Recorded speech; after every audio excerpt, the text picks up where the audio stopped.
Welcome back to the show. You know, we often talk about the decision to start a family as a choice, but for the many women struggling with infertility, the choice is often not theirs to make. In her new book, Inconceivable, My Life-Altering, Eye-Opening Journey from Infertility to Motherhood, our next guest shares her story while advocating for change. Please welcome author Alex Johnston to the show today. Welcome, Alex. Thank you. Alex, your infertility journey lasted 7 years. It involved insemination, IVF, and surrogacy. When you first learned about your infertility, did you expect just how challenging the entire journey would be? I actually remember how I felt, and it's a big part of why I wrote the book. I remember standing in the reception of my fertility clinic, and I kind of threw off a question to my fertility specialist saying, "Did we get my results back?" expecting her to say everything looks great and you're not meant for this place. And she started to explain that my fertility was not in a good place. I was premenopausal. And I said to her, "But I'm only 34. And she said, "But Alex, by 34, 20% of you will be facing infertility." And I remember thinking, how am I having this conversation for the first time in a fertility clinic, and had no idea that this was as prevalent as it was. If I was 1 in 1,000, I would understand it was luck of the draw. But I remember thinking, this is a big issue, this is not being discussed, and this has to change. Listen, you detail so much of your journey in this book, and one of the parts that you discuss deeply is the loss that you had experienced while trying to have children. So, for example, tragically, you lost your daughter Sam in a stillbirth via surrogacy. What did you learn from that particular kind of grief? I think I felt like it was beyond anything I could have imagined in terms of the intensity of the pain. I was, it was a struggle until we had our kids and we sort of came to the other side. Once we had the kids, for me, the challenge was coming to terms with it and not letting loss define my experience of parenting, but really letting myself experience the joy, feel it, and not live with an element of kind of fear that would make raising my kids that much more, anxiety-provoking, fraught than in some ways it already is. So I really had to be very intentional about carving out space for joy and not simply carrying that experience into raising our 3 kids.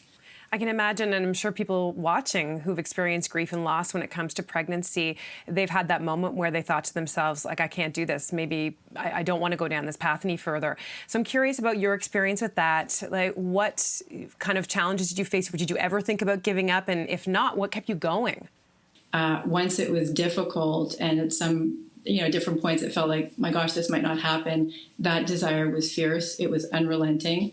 I was completely open to different options to build my family. My older sister has 2 adopted daughters I love, but watching her go through that process, I knew that the adoption process was in many ways as difficult as the infertility treatment process I was going through.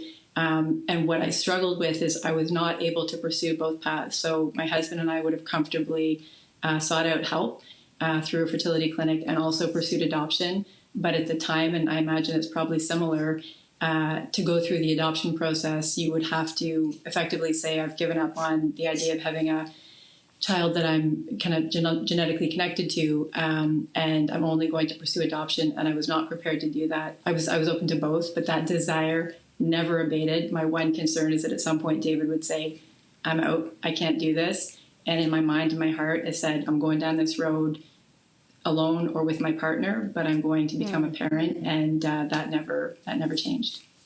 And in fact, after we had mentioned the loss of your daughter Sam, you doubled down, like literally doubled down, because you went all in with not 1 but 2 surrogates.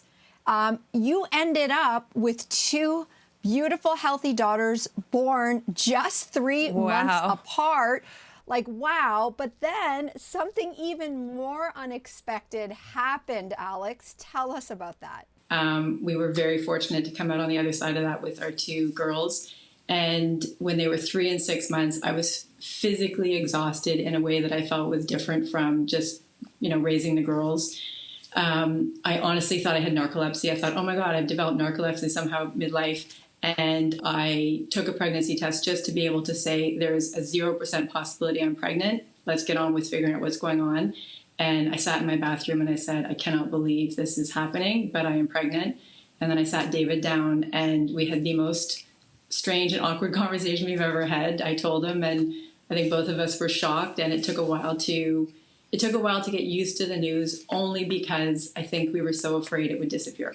And at the 4 or 5 month mark, we started getting used to the idea that this is a normal experience. I'm pregnant, like people get pregnant all the time, and let's embrace this. I'm so grateful for my son.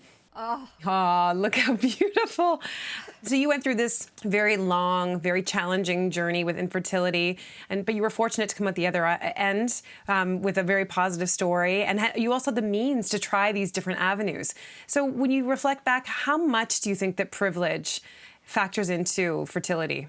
For anyone going through the experience, I don't want to diminish strength and resiliency. I was humbled by reproductive technology and the fact that options were available, just even from a technology perspective, to help people have families. What I felt in it and what I really understood on the other side is a very significant dividing line between me and so many people trying to build their families was just money. The idea that you would want to be a parent and the only thing stopping you was the fact that you couldn't afford help felt painful then. It feels painful now.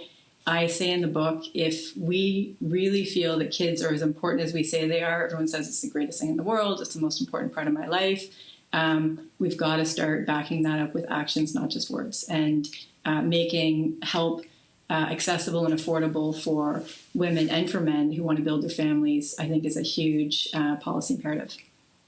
One of the parts of the book that really resonated with me the most was the part where you start discussing that, you know what, for young women, if they want it, they should be offered fertility screenings as part of their annual checkup. I think I was around the same age as you were when a fertility doctor was like, it doesn't look good for you. And I kind of, because of my own infertility journey, I kind of talk to people and half jokingly say, you know what I'm giving to my daughter on her 18th birthday? Fertility screening. And, you know, it's an interesting discussion to have because there's so much information that you garner. But sometimes, in my case, your case, we find out that information way too late. So what is your takeaway if you would have discovered things way earlier in your life about fertility or infertility? You know, I say it in the book, I say give women information early enough for them to use it. So at the end of the day, I think that in your 20s, your focus is often different. You're trying to make sure you don't get pregnant. All of a sudden, the pieces are in place and you're thinking, I'm ready to build a family.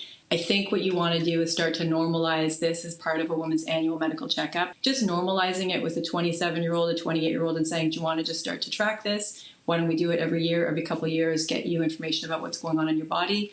There's a ton that your doctor can share with you to help you understand whether you're like me on the fast end and your biological clock is ticking more quickly, or on the slower end. Knowledge is power. Getting your information is hugely important. And as much as it can be maybe a sensitive conversation, the flip side of that, losing your choice as to whether you want to become a parent, is a much more painful experience, and one that I think we can avoid with some pretty simple steps, including making sure women have access to information and are offered fertility workups as part of routine medical care. Listen, we thank you for writing this book and for so much knowledge and personal stories that you share as well. Thank you, Alex, for joining us today. Thank you. And we do want to tell everybody the book is entitled Inconceivable, and you can find it everywhere now. We'll be right back.